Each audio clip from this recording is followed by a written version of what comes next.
Docteur Vidard de l'hôpital Foch à Suresnes, à côté de Paris. Il est urologue, il s'est spécialisé dans les chirurgies transgenres depuis quelque temps. Il a une bonne connaissance et expérience des implants Zéphyr, donc il a accepté aujourd'hui de faire cette interview pour parler de son expérience. N'hésitez surtout pas à poser toutes les questions que vous voulez en français, en anglais également, et l'interview sera disponible par la suite sur Facebook et également sur YouTube. On accueille le docteur Vidard. Est-ce que ça a fonctionné? Voilà. Bonjour docteur, comment allez-vous? Bonjour Blanche. Bonjour, bah, je vais bien, tout va bien. Bon, vous nous parlez Euh, de l'hôpital Foch? Vous êtes Absolument, ouais, je suis dans mon bureau. On a eu quelques réunions aujourd'hui justement pour parler de la situation actuelle, sanitaire, et comment on peut s'organiser. d'accord. Donc aujourd'hui, pas de télétravail, pas de téléconsultation. Aujourd'hui, c'était en physique avec Avec les... tous les docteurs à distance les uns des autres avec des masques. Très bien. Du coup, vous faites des téléconsultations quand même? Oui, absolument. On a mis ça en place de façon assez active, très efficacement. Beaucoup de verrous ont été débloqués justement dès le début de l'épidémie, de la situation épidémique quand elle a démarré en France, pour nous permettre d'avoir encore des téléconsultations, enfin de développer les téléconsultations surtout, et surtout de continuer à avoir un contact avec nos patients, à la fois ceux qu'on connaissait, puisque la téléconsultation était possible sur les patients qu'on connaissait, mais surtout, ce qui est très nouveau, c'est les nouveaux patients qui, avant, ne pouvaient pas accéder à la téléconsultation. Et maintenant, on peut voir des nouveaux patients. Alors, bien entendu, la téléconsultation nous limite dans les possibilités d'examen clinique, on est d'accord. Mais la majorité des documents peuvent nous être mis à disposition facilement. On peut parler avec les patients et on peut déjà commencer à envisager la mise en place d'un planning thérapeutique, les voir. Donc c'est vraiment, c'est une grande nouveauté dans le monde hospitalier, mais auquel tout le monde a adhéré très rapidement. D'accord. Donc j'imagine que ça permet quand même de réduire les délais d'attente de premier rendez-vous pour des nouveaux. Ouais, même paradoxalement, ça les a énormément réduits parce qu'en fait, beaucoup de patients n'ont pas adhéré ou n'ont pas tout de suite réalisé le système. Que nos consultations physiques se sont vidées et que je me suis rendu compte hier sur ma consultation que j'avais des patients qui étaient même surpris puisqu'ils attendaient pour certains une consultation depuis longtemps, puis ils se sont reconnectés et ils ont eu une consultation en 8 jours alors qu'avant le délai était plus important. D'accord. Bon, bah, c'est plutôt une bonne nouvelle. Est-ce que ça veut dire que vous avez mis en place tout un processus sur le site de l'hôpital, j'imagine, pour prendre des rendez-vous et ce genre de choses? Alors, non, la majorité des possibilités de prise de rendez-vous n'ont pas changé. Il y a toujours une ligne dédiée qui permet aux patients d'appeler pour prendre des rendez-vous avec une centrale d'appel. Il y a également la possibilité de contacter nos secrétariats directement. D'accord. Et individuellement, les secrétaires peuvent donner des rendez-vous. Et aussi, tous les patients peuvent accéder à la plateforme Doctolib, Oui. où presque maintenant, je pense, tous les praticiens et tous les praticiens de l'équipe ont eu des plages de consultation ouvertes via Doctolib et qui directement va leur proposer la téléconsultation. D'accord, super. Merci pour ces précisions. Est-ce que vous pourriez présenter un petit peu l'hôpital où vous travaillez à Suresnes? Oui, alors aussi, il faudrait que je fasse quelques petites remarques sur la présentation que vous avez faite au début, parce que j'ai un cursus un peu à part. L'hôpital Foch, donc je travaille à l'hôpital Foch depuis maintenant 10 ans. C'est un hôpital extrêmement dynamique, connu sur la région parisienne et même la France entière. C'est un hôpital qui a une particularité. Nous sommes ce qu'on appelle les ESPIC, donc nous sommes des établissements privés. C'est pas du tout, par exemple, comme l'assistance publique, les hôpitaux de Paris ou la PHM ou autre. On est une structure privée adossée à une fondation qui nous aide dans tous nos gros budgets d'investissement et dans tous les développements et nos axes de recherche. Mais nous participons au service public. Donc, à ce titre, la grande majorité de toutes les activités qui sont faites à l'hôpital Foch sont faites de façon publique, comme si on allait dans un hôpital public par rapport aux coûts induits pour les patients ou leur prise en charge vis-à-vis de leur mutuelle. Ils n'ont pas, pour la grande majorité des praticiens qui viennent voir, il n'y a pas de rapport financier. Certains d'entre nous ont des consultations libérales, notamment pour les chefs de service, mais sinon, la grande majorité des praticiens n'ont pas d'activité libérale. Donc c'est un hôpital très à part, très dynamique. On est aussi un hôpital universitaire qui a beaucoup de publications, de travaux de recherche, avec des grands pôles de développement, notamment sur l'urologie, la maternité, la procréation médicalement assistée, la neurochirurgie, la transplantation pulmonaire sont les grands pôles d'activité de l'établissement. Mais il y a aussi d'autres services. Mais c'est un hôpital très, très particulier, très à part pour ça et très dynamique. D'accord. Et vous avez des remarques à faire sur la présentation que j'ai faite de vous? Oui, je ne suis pas dédié 100% à la chirurgie transgenre. J'ai un cursus un peu particulier. En fait, j'ai une double étiquette. Je suis à la base un gynécologue. J'ai eu un cursus complet en gynécologie et quelques mois avant de finir mon internat et de débuter mon clinica, j'ai été recruté par les urologues pour mon intérêt pour la chirurgie fonctionnelle. Et donc, après, j'ai refait tout un cursus complet d'urologie, un clinica d'urologie. Que j'ai dédié essentiellement à la chirurgie fonctionnelle, à la chirurgie réparatrice et un petit peu moins à la cancérologie.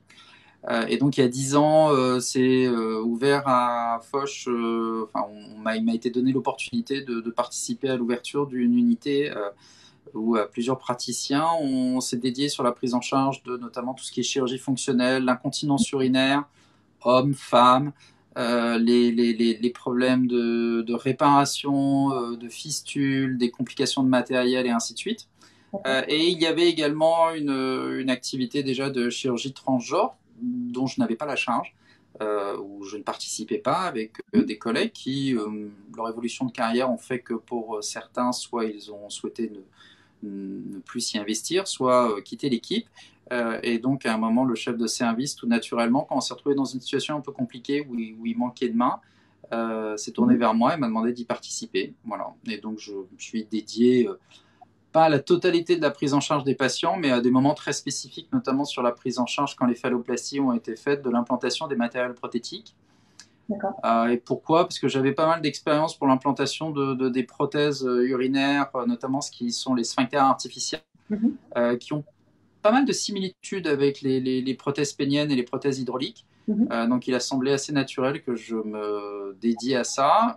Je l'ai fait peut-être au début par curiosité, ne sachant pas, et puis progressivement je me suis attaché à la population concernée et aux possibilités thérapeutiques qui leur étaient proposées. Voilà. Donc du coup, est-ce que vous intervenez au moment de la création de la phalloplastie? Alors, en fait, initialement à Foch, tout le parcours était fait où il y avait un partenariat avec un chirurgien plasticien qui est toujours là, qui est Marc Serra. Et Marc est très présent et continue encore beaucoup à s'occuper de la phalloplastie. Donc, en fait, ça marche sous la forme pendant pas mal d'années. Ça change cette année puisqu'il y a l'arrivée de François-Xavier Madec qui va largement étoffer et agrandir l'équipe et développer des pôles d'activité qu'on n'avait pas le temps de développer. Mais avec Marc, oui, Marc avait tendance, l'organisation faisait que Marc voyait les patients qui nous étaient adressés après l'évaluation et par nos collègues psychiatres. Et la gestion de la partie en amont. Et donc, Marc gérait, il continue à gérer toutes les parties physiques et esthétiques à prendre en charge. Lui gère la partie de la phalloplastie. Quand il a besoin que je sois présent, souvent j'étais présent au bloc pour voir ce qui se passait et ainsi de suite. Également les étapes du scrotum qui est essentiel pour nous. C'est une étape incontournable pour moi. On a décidé maintenant vraiment de mettre en place tout ce qui était nécessaire pour pouvoir implanter facilement la prothèse pénienne. S'il y avait besoin également de voies urinaires, on en parlera après, c'est là où on intervenait et également où Thierry Laubret intervenait beaucoup. Et puis à partir du moment où en consultation commune, on réalise que on est un peu sur les touches finales qui sont peut-être le bout du parcours très souvent, mais qui sont importantes. C'est là où j'intervenais où j'interviens plutôt pour la mise en place de la prothèse pénienne. D'accord. Alors, on a une question, on a plusieurs questions déjà. Donc, une question concernant les techniques de phalloplastie. Est-ce que vous avez, vous savez un petit peu les techniques, vous sauriez nous parler des Oui, techniques utilisées alors on est resté sur des techniques qui nous apportaient beaucoup de confort. Effectivement, on n'a pas pu développer tout ce qui va être les lambeaux libres et ainsi de suite. Il y a eu deux raisons qui sont opposées à cela. Une disponibilité de l'équipe, notamment des plasticiens. C'est une chirurgie qui nécessite un investissement important avec des risques de complications, de thrombose et ainsi de suite. Donc on ne peut pas le faire et laisser les autres gérer. Donc les lambeaux libres n'ont pas été mis en place tout de suite. En plus, je trouvais qu'au niveau esthétique, pour beaucoup de patients que je vois qui ont été opérés dans d'autres centres, je suis toujours un peu surpris de certaines techniques, notamment sur les lambeaux anti-brachiaux, que je trouve inesthétiques.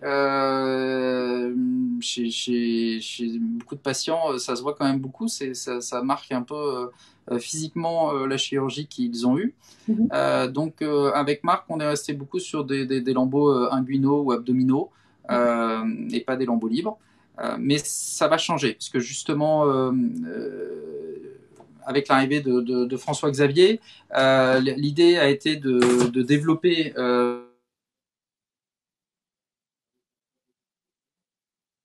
Ah, on a perdu le docteur Vidard. Ça va revenir. Petit problème de connexion.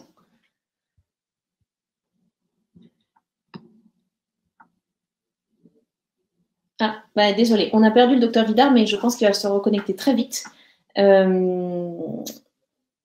Merci pour vos questions. N'hésitez pas à continuer à les poser, même si je ne les lis pas immédiatement, je les ai toujours en tête. Donc voilà, n'hésitez pas. Les personnes dont on a parlé, donc c'est François-Xavier Madec qui vient de rejoindre l'équipe, enfin qui a rejoint l'équipe de l'hôpital Foch il y a quelques temps. Et on a parlé aussi de Marc Serra qui s'occupe de la création de la phalloplastie. Voilà, on a reçu d'ailleurs une question de Braille. On va la poser au docteur. Le voilà. De retour, vous voilà. La famille qui cherche à me joindre pour souhaiter l'anniversaire de ma fille. Voilà, désolé. Donc, oui, en fait, justement, avec l'arrivée de François Xavier qui est très dynamique, a organisé des réseaux pour que des plasticiens, notamment d'une équipe universitaire à côté avec le professeur Yvelin, puissent venir et participer justement à un réseau qui nous permettra d'offrir la possibilité aux patients d'avoir des phalloplasties avec des lambeaux. Donc c'est vraiment un des objectifs. Moi aussi j'étais exclusivement et on avait l'expérience que de la chirurgie F2M. On sent véritablement qu'il y a une demande pour des prises en charge en M2F et gérer les vaginoplasties. Donc François-Xavier idem à l'expérience et va développer l'activité. Bien entendu, on travaillera ensemble parce que c'est très souvent des travails d'équipe. Oui, bien sûr. Mais donc oui, on est resté sur des phalloplasties avec des lambeaux inguinaux. D'accord. Est-ce que vous savez un petit peu comment se préparent les lambeaux? Est-ce que vous utilisez des ballons d'expansion ou ce genre de choses? Oui, alors ça nous est arrivé d'utiliser des ballons d'expansion au niveau abdominal. Mais je trouvais que de temps en temps, au niveau esthétique, après sur la phalloplastie, ça pouvait donner une cicatrice dorsale que je trouve pas très esthétique. Et donc c'est vrai que je préfère parfois les lambeaux inguinaux qui en plus nous donnent la possibilité d'avoir une deuxième tentative, puisqu'il nous est arrivé d'avoir des problèmes de nécrose, d'infection et ainsi de suite. Et sur le lambeau inguinal, en plus, on a une cicatrice qui du coup est ventrale et qui est plus anatomique qu'on retrouve chez des verges biologiques. Et donc, je trouvais ça esthétiquement beaucoup plus acceptable. Et en plus, ça nous permet d'avoir je trouve deux qualités. Moi, j'aime bien en tant qu'implanteur de prothèses, c'est d'avoir du tissu. De la graisse, avoir quelque chose d'étoffé, d'assez dense. Ce qui, pour moi, est toujours très positif pour pouvoir implanter une prothèse pénienne. Plus j'ai de tissu, mieux c'est.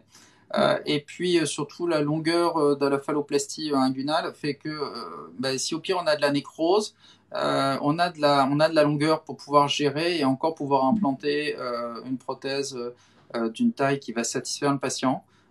plutôt que d'être limité en cas de risque de nécrose, de perte de la longueur, et ce qui est toujours très gênant pour les implantations ultérieures de prothèses. Oui, bien sûr.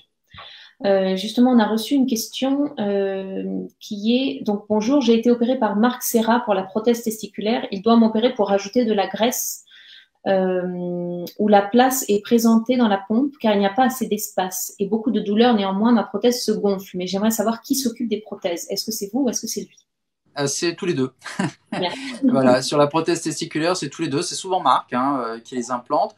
C'est ce que Marc est vraiment essentiel. C'est lui qui va préparer tout le terrain pour qu'on puisse implanter la prothèse pénienne avec le moins de difficultés possible. On s'est rendu compte maintenant depuis quelques années, ça fait à peu près 4 ans et demi, 5 ans que je participe à l'équipe, que clairement si les prothèses testiculaires sont en place, ça nous permet, comme j'explique aux patients, il y a une forme, le terme est peut-être péjoratif, mais on peut le comprendre, c'est comme une coque, comme s'il y avait un nid qui se créait, qui est une réaction naturelle de nos organes et de notre tissu à chaque fois qu'on implante un matériel prothétique.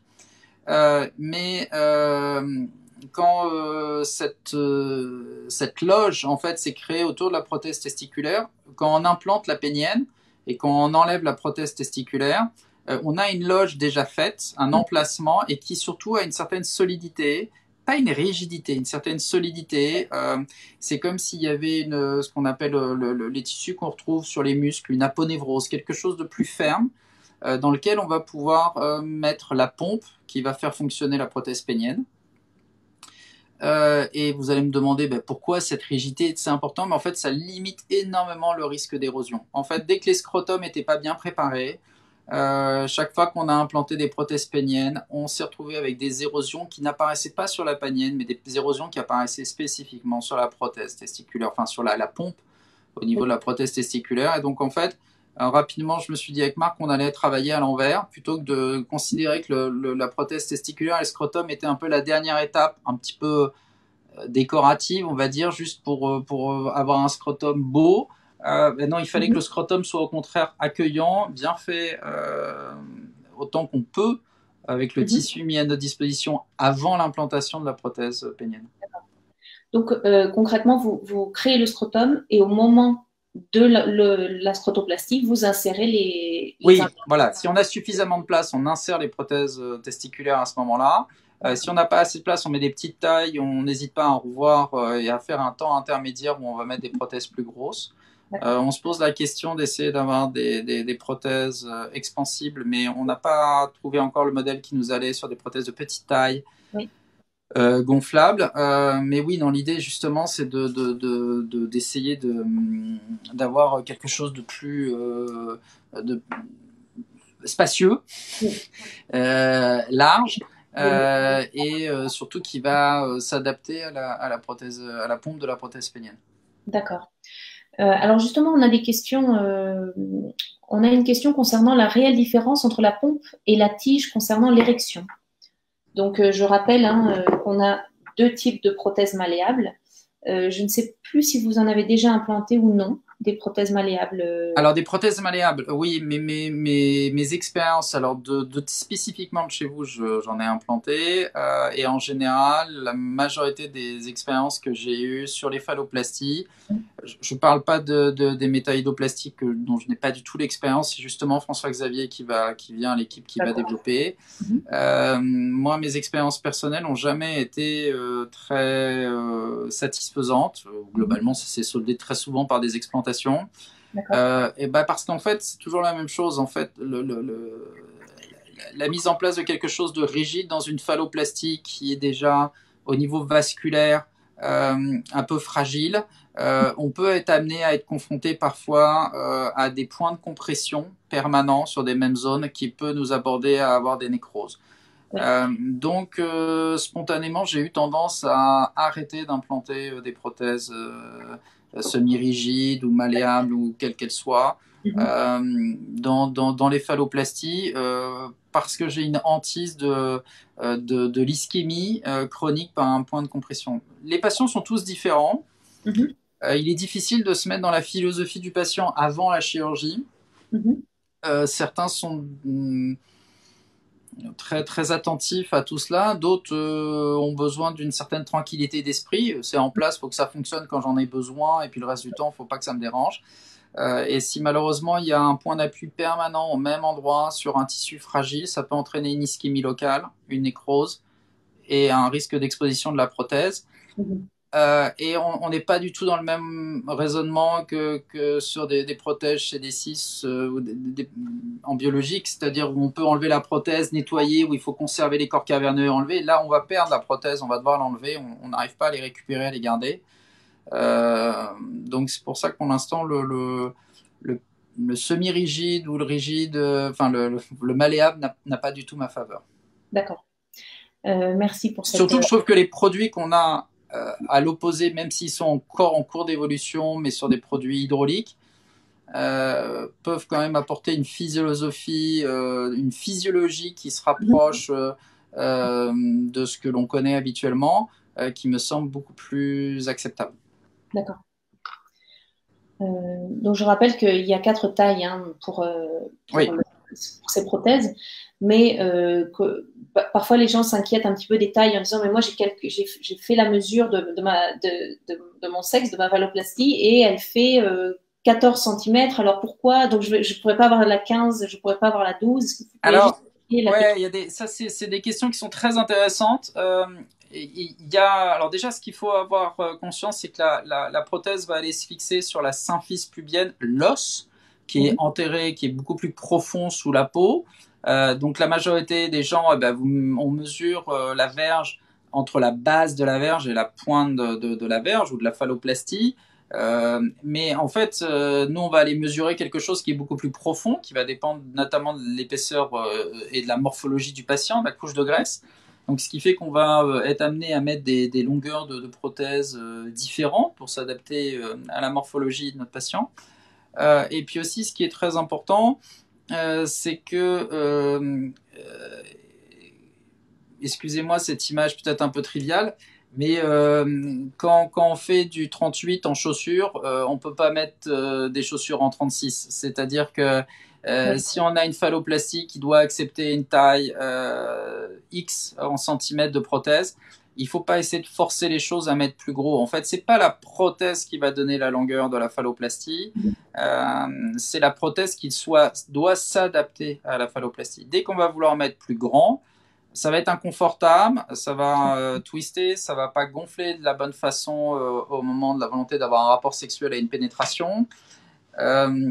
On va pas rentrer dans les détails, mais on sait qu'un vagin, il y a eu des mesures qui ont été faites dessus. Un vagin en moyenne fait 8 cm. Ça reste un muscle qui va s'adapter, qui va s'harmoniser à la longueur de la pénétration et de la verge qui va être utilisée pendant le rapport sexuel. On a peut-être une image globale de quelque chose qu'il faut que ça soit grand, long et important pour nécessairement apporter une satisfaction. Là, dans le cas de la chirurgie, de ce type de chirurgie, de la chirurgie prothétique, c'est pas la prothèse qui va agrandir les choses. C'est pas cette image de je mets gros, ça va étirer les tissus, ça va faire mieux. Malheureusement, ça fonctionne pas. On est plutôt confronté à des complications dans ces cas-là. L'idée, c'est plutôt c'est pas one size fits all, c'est plutôt qu'il faut faire vraiment du sur-mesure. Là. Oui, absolument. Alors, je vais continuer à vous lire les questions qu'on a reçues. Donc, alors, à Foch, est-ce que les 2 ans de suivi psy sont obligatoires pour la phalloplastie? Alors, c'est une question justement auquel je souhaite pas trop répondre, ou je peux pas trop répondre parce qu'il y a eu une évolution récente, et je pense qu'il faut plutôt essayer de se retourner vers les psys, leur demander. Le docteur Gardel s'en occupe et ainsi de suite, et peut voir. Voilà. Moi, à titre personnel, en tant que chirurgien, les patients me sont adressés, je dirais que toutes les étapes en amont sont moins de mon domaine, ne me concernent pas. Donc, il faut contacter l'administration de l'hôpital pour... Voilà, et voir avec eux, et voir avec les psys, c'est eux qui vont gérer. Je dirais que je reste dans ma case de chirurgien fonctionnel. Oui. Je vais rendre fonctionnel quelque chose qui a été créé. Très bien. Ou une chirurgie qui a été faite. Du coup, on a une autre question concernant le premier contact pour discuter de la phalloplastie. Est-ce que c'est avec vous? Est-ce que c'est avec votre collègue qui va créer la phalloplastie? Comment peut se passer le premier Alors contact? souvent c'est plus simple de voir Marc Serrin et puis bien entendu il y a François-Xavier aussi maintenant, donc on va être 3. Après s'il va y avoir des questions spécifiques je dirais sur la technique, sur la façon de faire la phalloplastie et ainsi de suite, Marc Serrin va être un excellent intervenant effectivement.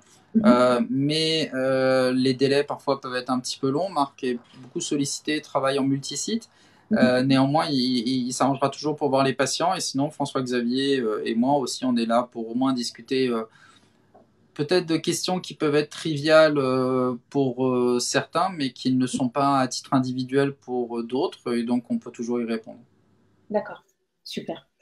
Alors du coup, on m'a aussi posé des questions. Je vais vous les lire. Si vous partez sur des chirurgies qui ne sont pas des antébrachiales, vous ne pratiquez donc pas de microchirurgie des nerfs afin qu'il y ait de réelles sensations le long du pénis? Non, voilà, c'était justement une des grandes questions et un des grands devenirs. C'est une des axes de travail et d'où l'arrivée de François-Xavier Madec. Et puis de la mise en place d'un partenariat avec les chirurgies les services de chirurgie plastique et ainsi de suite pour avoir une offre beaucoup plus vaste. Oui. Et une disponibilité du coup plus. Et voilà. Et en plus, en multipliant le nombre de praticiens disponibles. Le problème aussi, c'était d'assurer des suivis des patients, non pas sur le long terme, mais en cas de problème d'urgence, de problématiques, nécrose, s'il y a un souci, il faut qu'ils aient besoin d'avoir un intervenant rapide qui puisse leur répondre, ou à défaut, quelqu'un de l'équipe qui puisse lui dire je vais contacter celui qui va vous donner la réponse et ainsi de suite et gérer les choses. À 1 ou 2,5, enfin, ou 1,5, c'est compliqué. Donc dans ces cas-là, il vaut mieux se tourner vers des techniques peut-être, je dirais pas plus simples, mais qui donnent des plus hauts taux de satisfaction globalement, aussi bien chez le chirurgien et le patient. Après, plus on se développe, plus on peut faire des choses avec des options. D'accord. Et justement, concernant l'étoffement de l'équipe, concernant les M2F, donc les chirurgies de vaginoplastie, quel est le temps d'attente actuel? Alors, c'est une activité qui est en train de s'ouvrir, justement. Donc, les temps d'attente vont probablement être assez courts, puisqu'on ouvre cette activité-là cette année avec l'arrivée de François-Xavier Madec. Et donc qui a un secrétariat dédié justement, un circuit de soins dédié, une prise en charge, ainsi de suite. Donc vraiment, il y a une vraie volonté de la part de l'établissement en général d'être présent. D'accord. Super. Donc revenons à la question des sensations. Concernant les sensations, comment est-ce que ça se passe si du coup il n'y a pas ces microchirurgies qui permettent d'innerver d'une certaine façon la verge? Alors il reste une sensation, il y a une conservation clitoridienne avec un enfouissement du clitoris qu'on conserve de toute façon. Et puis il y a également la sensation cutanée effectivement qui est diminuée par rapport à une sensation qu'on peut avoir sur une stimulation d'un gland ou autre. Sont des vraies questions. Après, la satisfaction sexuelle va être variable et c'est ce qu'on essaie de travailler par les questionnaires qu'on a envoyés pour avoir une évaluation après implantation de prothèse de la satisfaction sexuelle du patient et du couple. Oui. Parce que finalement, on se pose des questions, nous, sur la sensation et en tant que patient trans, après, les sensations qu'il va ressentir et ainsi de suite sont-elles importantes? Mais reste toujours en place la question de la sexualité du couple qui finalement ne se résume pas toujours à une pénétration, une sensation. La sexualité a des multiples facettes et ça ne va pas se résumer qu'à une sensation de perception de sensation. D'accord. Et concernant le mais oui, du coup, sur les lambeaux inguinaux, on a une sensation qui est celle d'une sensation sur la région inguinale et autres qui nécessairement est modifiée par rapport à d'autres extrémités. Oui, d'accord. Et concernant le diclite, le clitoris, quelles sont les techniques qui sont usitées à Foch? Est-ce qu'il est enterré? Oui, Marc essentiellement fait des enfouissements clitoridiens qui sont conservés du coup à la base de la phalloplastie et qui vont participer à la stimulation percoïtale avec une présence d'une stimulation clitoridienne. D'accord. Très bien, je vous propose qu'on parle de l'urètre maintenant. On a beaucoup de questions à ce propos. Est-ce que vous faites systématiquement des allongements d'urètre pour les phalloplasties? Non, c'est même un peu l'inverse. C'est-à-dire qu'on a eu tellement de soucis avec les urètres que également, ça reste de longues discussions avec les patients. On est très, très, très, très hésitant. Moi, en tant qu'urologue, je suis assez circonspect pour l'instant sur les techniques qu'on a vis-à-vis de l'urètre.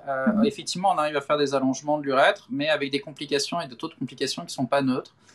Pour moi, il y a deux problématiques majeures qui sont le risque de sténose, obligeant le patient à avoir des dilatations régulières, et le risque également de fuite. Et ça, dans la vie de tous les jours, ça donne des moments extrêmement confortables chez des patients jeunes ou non, qu'importe, mais avec des gestions des complications au quotidien qui sont vraiment invalidantes. On n'avait pas de grande satisfaction, et surtout ce qu'on a remarqué peut-être sur nos lambeaux, c'est que souvent on avait des risques de nécrose ou de complications liées aux voies urinaires qui nous faisaient perdre de la longueur de la phalloplastie. C'était un petit peu décevant, et peut-être que c'est aussi un des axes qui nous pousse à développer les lambeaux pour pouvoir peut-être avoir plus de matériel. Je reste convaincu qu'on n'a pas encore le bon tissu à notre disposition pour pouvoir reconstruire de l'urètre. On commence à avoir des produits dans d'autres types de chirurgie urologique qui nous permettent de reconstruire un petit peu de longueur urétrale. Malheureusement, l'urètre chez l'homme est très long. C'est pas une histoire de 3-4 cm, hein, ça va être une histoire de 15-20 cm, et que pour l'instant, les axes de recherche sont présents, mais voilà, ce sont des vraies questions qu'on a avec le patient. On peut vous donner une phalloplastie qui va être morphologiquement, visuellement satisfaisante, qui va vous permettre d'avoir une sexualité active. Il est vrai que si vous faites le choix, ce qui est le choix personnel, d'aller vers les voies urinaires, oui, attention, mais en fait, on va multiplier les risques. On va multiplier les risques pour la pose de la prothèse, on va multiplier les risques risque de sténose, on va risque d'infection, et ainsi de suite. Voilà, c'est un choix personnel, et c'est une question de psychologie du patient. Dans la balance, ils sont des patients extraordinaires, hein, parce que ça va pas bien, ou il y a une complication, ils l'acceptent, et ils sont toujours dans une démarche active d'avancer, d'aller devant. Ils regardent pas derrière, ils regardent devant toujours, et ça c'est génial. Mais les voies urinaires va donner des étapes supplémentaires, clairement. Et donc pour l'instant, peut-être qu'on n'était pas assez pour gérer tout ça. On a mis un peu le frein sur les voies urinaires, idem avec Marc depuis 2-3 ans. Et la volonté de développer l'équipe et l'arrivée de François-Xavier probablement va nous aider à nous remettre en question sur ce sujet-là. D'accord, donc du coup, si vous avez freiné un petit peu cet allongement urétral, ces voies urinaires, depuis quelques années, j'imagine que les taux de complications sont bien moindres. Exactement. Du coup, on a implanté l'année dernière, spécifiquement sur les produits Zéphyr, 19 patients, avec des taux de complications qui sont principalement infectieux et qui existent, hein, on ne va pas s'en cacher, mais par contre avec beaucoup moins de complications au niveau d'altération des fonctions urinaires, avec des complications d'infection liées à des fistules ou à des problèmes urinaires. Et donc des taux de réussite, d'efficacité et de satisfaction qui sont beaucoup plus importants. On est justement en train d'évaluer ça. On a peut-être que des patients qui ont été implantés sont connectés. On a essayé de se remettre en contact avec eux pour leur demander des questionnaires, avoir une information précise, non pas simplement de on y est arrivé, youpi, mais également de en êtes-vous satisfait, comment ça se passe, comment vous pouvez l'utiliser au quotidien. C'est une chirurgie qui est en perpétuelle évolution, rien n'est acquis sur cette chirurgie-là.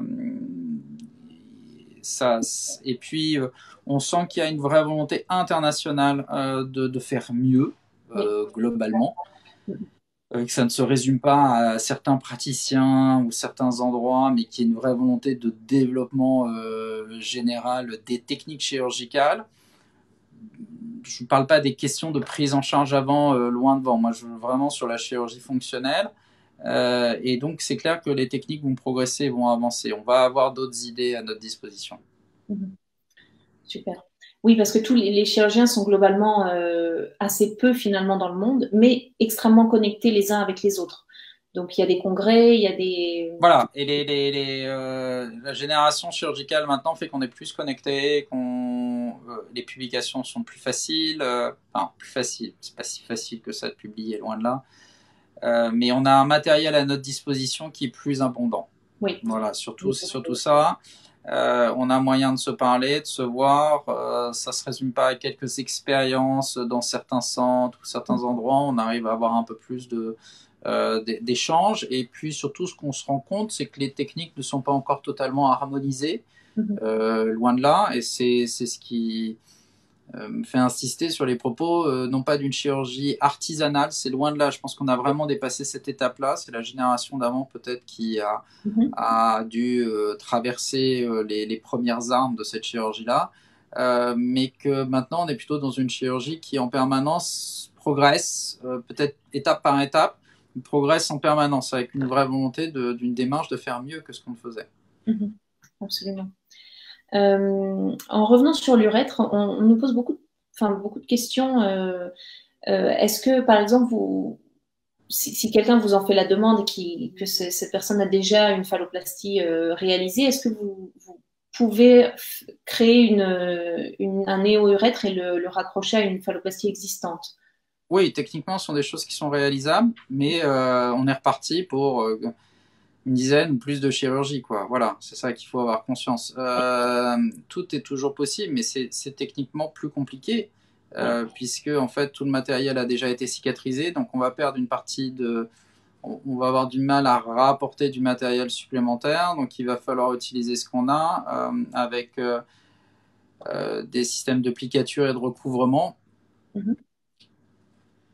Rien n'est impossible, mais c'est typiquement des chirurgies qui vont être plus compliquées.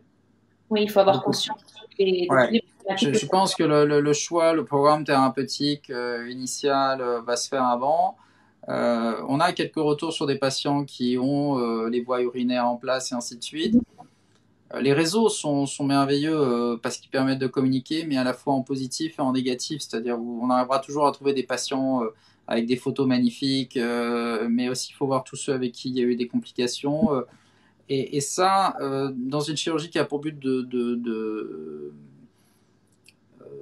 d'être fonctionnel et de marcher, d'aider, de se mobiliser et ainsi de suite, la volonté individuelle du patient est essentielle.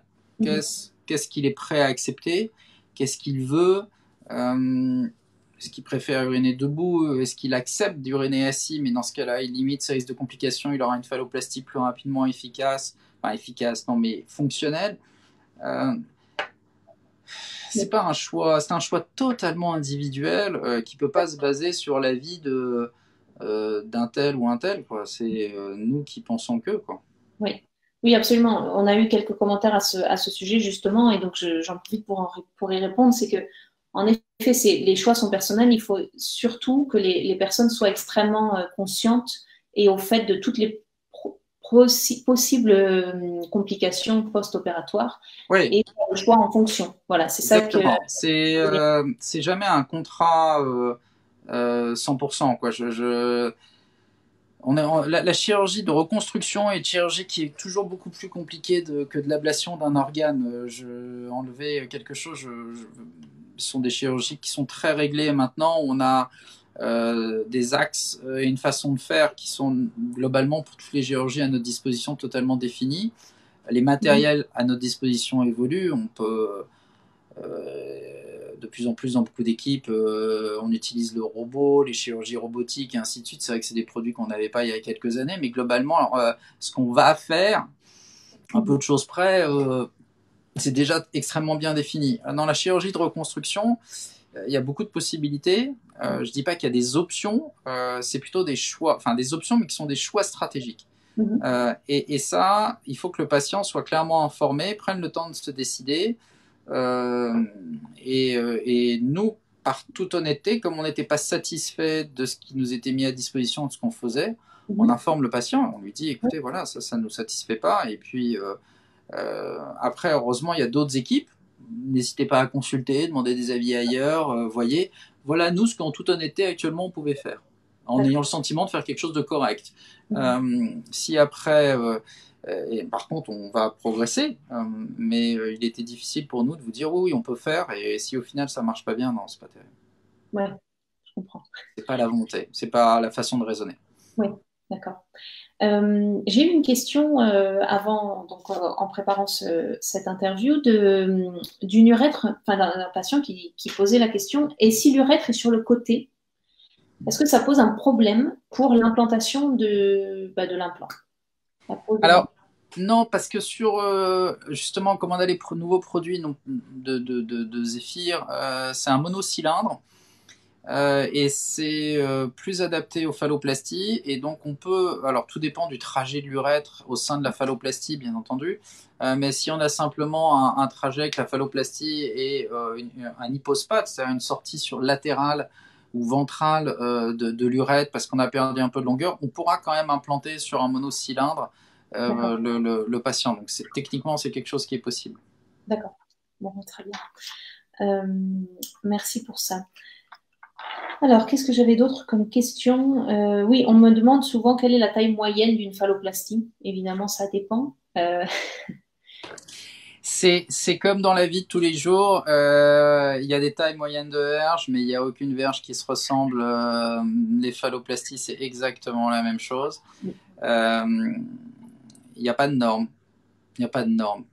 On est tous différents, et sur les verges, il n'y a pas de norme. Donc la phalloplastie, même notre problématique, c'est que sur les prothèses qu'on implante dans les phalloplasties, il va falloir adapter quelque chose par quelques artifices de façon à avoir la bonne taille et la bonne efficacité. Il est difficile pour un constructeur de nous donner toutes les prothèses. Si on voulait les chirurgiens, ce qu'on aimerait, c'est des prothèses qui soient au millimètre près, parfaites pour tout le monde. Peut-être qu'un jour, on aura des imprimantes 3D, on prendra la mesure, ça nous créera exactement. On commence à développer des choses comme ça pour certaines, ce qu'on appelle des PCR, qui sont des prothèses qu'on utilise dans les vagins. Il y a des développements justement d'utilisation avec de la morphologie 3D, où on a la taille, et après avec une imprimante 3D, ça va nous construire exactement ce qu'il va falloir pour la morphologie de la patiente. Donc, mettons-nous à rêver, peut-être qu'un jour, les orthopédistes font ça sur les prothèses de hanche et ainsi de suite. C'est une question de volume et d'activité. Plus la chirurgie transgenre va se développer, plus l'offre va être importante, enfin plutôt la demande va être importante, plus l'offre va devoir s'adapter. Peut-être qu'un jour on fera ça. Mais non. Donc sur la taille des phalloplasties, j'ai pas de normes. Et puis il va y avoir des satisfactions de patients aussi qui vont être très contents avec une phalloplastie de 8 cm, et d'autres avec 22, ils vont dire que oui, mais au début, elle faisait 23. Je vois de tout. Donc, je serais bien incapable de répondre spécifiquement à quelle taille il faut. Il y a des possibilités physiologiques, et puis on va quand même rester sur une norme sociale. Mais on va pas faire quelque chose de toujours de la même taille. D'accord. Je reviens sur un commentaire qu'on a de Laurent qui a posé déjà plusieurs questions, qui dit, vous parlez des phalloplasties chez les hommes et pas forcément chez les FTM apparemment. Je pense qu'il y a une confusion de langage que j'aimerais juste éclaircir. On parle bien des phalloplasties chez les FTM, donc chez les hommes. Absolument, ouais, tout à fait. Ah oui, pour moi, enfin, dans mon raisonnement, la population FTM, pour moi, c'est un homme. Enfin, et j'ai pas de différence, j'ai pas de consultation dédiée. Ils viennent me voir en consultation avec des cis, des bio, enfin, tout est mélangé. Enfin, c'est vraiment ça sur lequel j'ai insisté au début sur la chirurgie fonctionnelle. Je vois des patients qui ont une phalloplastie qu'il faut que je rende fonctionnelle. Voilà, c'est ça que voilà. Et donc après, sur tout mon langage ou autre, je ne suis pas dans nécessairement vous êtes un F2M ou un homme. Non, c'est plutôt le côté je vais rendre fonctionnel quelque chose qui a besoin, ou il y a une demande de rendre fonctionnel une phalloplastie. Absolument. Merci. Est-ce que vous recevez des patients qui viennent d'autres villes? Oui, tout à fait. Je peux toujours donner un avis, ça c'est pas un problème. Il n'y a pas de après, chaque cas est différent, tout dépend de ce qui a été fait ailleurs. Enfin, soit ce sont des patients qui habitent ailleurs, oui, on les voit, bien entendu. Soit c'est des patients qui ont déjà été pris en charge ailleurs, qui pour des raisons personnelles ou autres ont besoin d'avoir un deuxième avis. Oui, bien entendu, on voit les patients et après tout se gère au cas par cas. Il n'y a pas de non parce que vous avez été pris en charge ailleurs. Il y a de pourquoi est-ce que vous voulez venir me voir. C'est surtout ça la question. Et après, on reste dans un cadre de la relation de confiance médecin-patient et de tout ce que ça implique des deux côtés. D'accord. D'honnêteté et de confiance en soi. D'accord. Donc, quelqu'un qui aurait, par exemple, eu une phalloplastie avec une autre équipe peut venir Oui. vous voir, il peut très bien avoir fait le choix à un moment de faire. Moi, il m'est arrivé régulièrement de voir des patients qui ont une phalloplastie avec une autre équipe pour des raisons tout simplement de lieu d'habitation. Après, il a déménagé, il vient habiter sur la région parisienne. C'est plus simple pour lui de venir nous voir à Foch. Honnêtement, je vais pas aller lui dire d'aller retourner à l'autre bout de la France, ou peut-être il a plus de contacts familiaux, ou peut-être il a plus de relations professionnelles, ou peut-être qu'importe, ça justement c'est la vie. C'est ce que d'où l'importance pour moi de l'entretien et de la relation de confiance qui s'établit. Si c'est pas clair, ça va pas me plaire. C'est que ça veut dire sur la suite, ça se passera pas bien. Si les choses sont claires sur la prise en charge, sur les antécédents, sur le parcours et ainsi de suite, ça se passera très très bien. Il y aura aucun souci. S'il y a des doutes, on contactera l'équipe d'avant pour comprendre et ainsi de suite. Si c'est pas le cas, on sera totalement en confiance. On est dans le cadre de la relation justement de soins et je n'ai aucune raison de refuser à un patient de venir nous voir. Loin de là, bien entendu. On a on a quelques patients du Canada qui nous contactent régulièrement. Et donc là, je viens d'avoir une question concernant les autres pays. Donc, est-ce que vous recevez aussi des patients étrangers parfois? Alors, ça m'est arrivé, essentiellement et majoritairement des patients européens.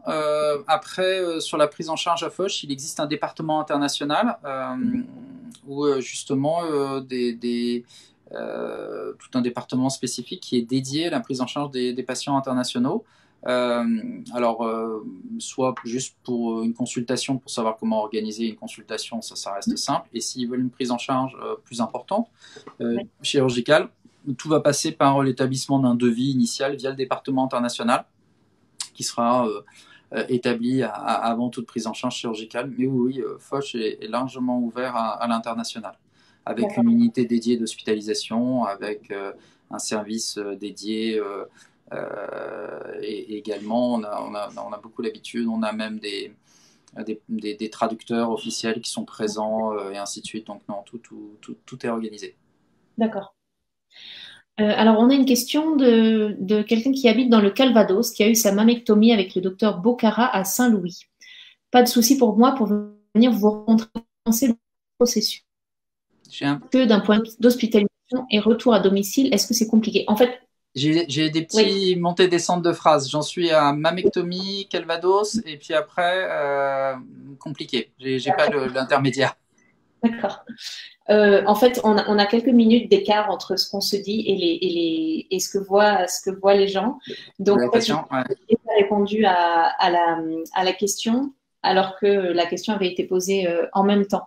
Donc, cette personne demande si, bien qu'il habite dans le Calvados et ait eu sa mammectomie ailleurs, s'il n'y a pas de problème pour vous contacter et venir vous voir. Donc, vous venez d'y répondre, en fait. Oui, c'est ce que j'ai dit, quoi. C'est clairement. Alors, il est pas toujours très bon pour les patients d'avoir ce qu'on peut appeler du vagabondage médical, c'est-à-dire de multiplier ces prises en charge dans différents centres. Vous multipliez les dossiers, vous multipliez les avis, nécessairement les inquiétudes et ainsi de suite. Après, il peut y avoir des choix. Ce sont des parcours de soins qui sont quand même relativement longs. Et à un moment, on peut avoir fait le choix d'être pris en charge à tel endroit et d'être évolué, et puis les praticiens changent. Il y a des équipes où les praticiens ont évolué, ont changé de lieu d'exercice ou ne sont plus présents pendant une certaine période pour des raisons personnelles ou autres. Il est totalement légitime en France de pouvoir demander un avis dans une autre équipe et ainsi de suite. Demander un autre avis ne nécessite pas nécessairement de s'impliquer, d'être d'une assurance de prise en charge en local.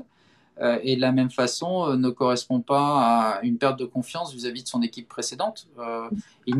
À titre personnel, il m'est arrivé de dire à un des patients qui venait me voir pour un deuxième avis, je vous recommande fortement de continuer votre prise en charge dans votre équipe d'origine parce que ça se passe bien, parce que vous êtes en confiance, et que établir une relation de confiance sur des parcours de santé qui sont longs, c'est long, et donc c'est idiot de dire moi je ferai mieux que les autres. Faut avoir conscience de ses compétences. D'accord, merci.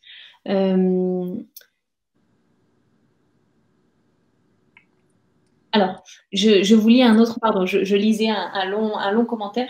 Je vais d'abord vous lire un autre commentaire avant de l'oublier, une autre question qui était concernant donc la prise en charge qui s'est réduite maintenant grâce à l'étoffement de l'équipe et surtout aux téléconsultations qui se sont développées avec la situation actuelle. On a eu une question concernant les implants testiculaires. Quelle est la grosseur des implants testiculaires? On en a un petit peu parlé au début. Et surtout, on revient un petit peu sur les sensations vis-à-vis des érections. En fait, on en a parlé. Je pense que Matt devra revoir le live. Donc oui, on a déjà un petit peu développé ces questions-là. Techniquement, on aimerait bien avoir autant de récepteurs sensitifs. Un clitoris a à peu près 8000 récepteurs localisés, là où un gland, il y en a à peu près 4000 sur les études anatomiques. Un clitoris sera toujours plus sensible qu'un gland. On aimerait bien pouvoir transposer l'un à l'autre avec la même longueur, enfin avec une longueur acceptable. Anatomiquement parlant, pourtant, on a encore des difficultés à le faire. Et ça revient un peu à ce que je disais au début, les techniques chirurgicales évoluent et je suis persuadé que mes collègues plus jeunes bénéficieront de ce qu'ont fait les aînés pour développer quelque chose et faire mieux. On a conscience de ça. Après, ça reste un cahier des charges qui est compliqué et c'est ce que je reviens au début, c'est une discussion longue avec le patient de savoir qu'est-ce qu'il veut souhaiter absolument. Est-ce qu'il veut des sensations? Est-ce qu'il veut quelque chose de long et étoffé et efficace? Est-ce qu'il veut les voies urinaires? Est-ce que quand vous voulez mettre le tout dedans, c'est compliqué d'arriver à obtenir tout globalement dans sa totalité. Après, je pense qu'il faut chacun définir qu'est-ce qui va être important pour moi dans l'immédiat. Ouais. Oui, établir une sorte de cahier des charges et de. C'est exactement ça. C'est pas du prêt-à-porter où on va faire le même truc à tout le monde. On reste dans une chirurgie très, très, très sur mesure. Absolument. Alors, on a une question un peu technique concernant justement les développements à venir. Alors, quel est pour vous l'avenir de la prothèse titane et à quand un système de valve intelligente? Donc, vous n'êtes pas un fabricant de prothèses. Il faudrait que moi, je réponde. Est-ce que vous avez un avis sur ces questions-là? Pas du tout. Je vous propose qu'on lance. Et en plus, sur des choses qui seraient difficiles de parler en public, on va dire, voilà, pour des causes de confidentialité. Donc, c'est un petit peu compliqué, sincèrement, pour nous de vous dire sur quoi on nous a demandé de donner notre avis. Absolument. Mais bon, je vous lis toutes les questions qu'on a. Alors, Maxime nous dit qu'il est dommage de ne pas avoir fait de vidéoconférence avec une personne qui s'est déjà fait opérer par vos équipes. Du coup, je lance l'appel à vos patients, à quiconque voudrait se lancer dans une interview avec moi. Je serais absolument ravie. Oui, parce qu'il y a des parcours de tout type avec des patients avec qui ça s'est ils ont eu des complications, j'aime pas dire pas bien passé, mais où oui, ça n'a pas été les résultats escomptés, d'autres avec qui ça marche très très bien, ils sont très contents. Je pense que tout type de chirurgie, on va pas résumer qu'à la chirurgie du transgenre, il y a du bon, il y a du mauvais, il y a des hauts, il y a des bas, il serait illusoire de vouloir représenter comme toujours les plus belles photos qu'on a à notre disposition, les plus beaux résultats esthétiques. On peut, oui, ok. Mais c'est comme les statistiques. Les statistiques vous annoncent que tant de patients vont être contents, tant de patients vont faire ceci. L'individu ne rentre pas dans la statistique. C'est complètement différent. Et donc, oui, vous pouvez toujours demander. Et moi, il m'est dans la population trans, c'est plus compliqué parfois. Et en fait, vous communiquez énormément entre vous. Vous avez vos réseaux et ainsi de suite, où on est un peu mis en dehors, paradoxalement. Alors que, par exemple, je prends l'exemple des sphincters artificiels pour l'incontinence urinaire chez l'homme. J'ai toujours eu beaucoup de facilité à avoir des patients qui spontanément me disent bah écoutez, je vous laisse mon numéro de téléphone et ainsi de suite. Si vous avez un patient qui est inquiet, qui veut des questions, je suis prêt à lui répondre sur le parcours de santé que j'ai eu. On est entièrement d'accord. Et peut-être que pour l'instant, sur la population trans, c'est pas un verrou qui s'est déverrouillé, je trouve, sans critique aucune, mais que finalement le réseau il existe déjà tellement avant. Il y a tellement d'échanges d'informations entre eux avant que la question s'est jamais spontanément posée. Et parce que les réseaux maintenant en 2020 sont tellement développés, Absolument. bah, qu'en fait j'ai l'impression qu'ils se sont déjà parlé avant de venir nous voir ou de savoir. Enfin, je me trompe peut-être, hein, c'est mon ressenti personnel. Oui, c'est vrai qu'en comparaison des sphincters artificiels, par exemple, il y a cette espèce de triangle entre un patient déjà implanté, le chirurgien, et un nouveau patient. Exactement. Là, c'est une population beaucoup plus jeune, plus dynamique, mieux connectée, euh, qui a l'habitude de se parler, d'échanger, et leur parcours de soins il est tel avant que je pense qu'ils ont démarré bien avant de venir me voir, à commencer à se poser des questions, de savoir ce qui va se passer, comment ça va se passer. Un patient chez qui on implante un sphincter artificiel, ben, patatras quoi. Il n'a pas encore eu toute cette démarche active et il est encore plutôt récemment dans la gestion de son cancer. On sort un peu du cadre C'est pas du tout le même de profil ce de chat, patient. mais du coup, dans ces cas-là, ils ont plus besoin d'être mis en relation et en contact. C'est vrai que c'est des choses du coup qu'on a moins développées. Ouais. C'est une bonne question. Je leur poserai plus facilement à mes patients. J'avais le sentiment que justement, bon, en fait, c'est comme quand ils sont en salle d'attente. Ils savent tout de suite qui est qui, quoi. Voilà. Et c'est pour ça que j'ai depuis longtemps décidé d'arrêter de faire des consultations dédiées, sauf avec Marc, parce qu'on a besoin de se voir tous les deux ensemble. Mais François-Xavier aussi a organisé des consultations. Certaines sont dédiées et d'autres ne le sont pas. D'accord. Très bien. Bon, merci pour toutes ces informations. Alors, comme on a quelques temps de... Ah, alors excusez-moi, j'ai une nouvelle question de Isaac Ouais. qui me dit privilégiez-vous la prise en charge de personnes qui ont fait tout leur parcours dans votre équipe ou intégrez-vous des personnes qui ont fait leur parcours en privé? Ça ne vous pose pas de soucis. On en a un petit peu parlé. C'est ce que non, il faut qu'il revoie un petit peu en avant la discussion. Non, j'ai pas de raison de dire non aux gens. Je dirais non après les avoir vus, avoir discuté, avoir compris leur motivation et pourquoi, les raisons, et c'est une relation de confiance qui s'établit entre nous. Voilà. Après, les raisons peuvent être multiples et variées. C'est pas le but de les aborder, mais je suis toujours compréhensif et on est toujours prêt à apporter notre aide dans une démarche thérapeutique. Après, si on sent que ça va pas ou qu'il y a une confiance qui s'établit pas, il y a beaucoup d'équipes possibles qui peuvent également prendre en charge les patients. Donc on reste dans une chirurgie fonctionnelle. On est là pour rendre service. Super. Bon, je ne vais pas vous retenir plus longtemps. Il me semble que c'est l'anniversaire de votre petite fille, donc on va recevoir quelques autres questions. Ouais. Je me permets de vous les envoyer et puis on enverra les réponses à chacun. Ça marche. Bon. Merci beaucoup pour votre temps et qu'est-ce que je voulais vous dire? Donc oui, on attend donc les résultats de l'étude que vous êtes en train de mener auprès des patients. Oui, pour l'instant, c'est quelque chose de simple. C'est un abstract qu'on fera pour le congrès d'urologie en novembre. François-Xavier Madec travaille dessus, contacte les patients et je continuerai. Super. Okay. Merci beaucoup. Merci beaucoup. À bientôt, Blanche. Bonne journée. Au revoir. Au revoir.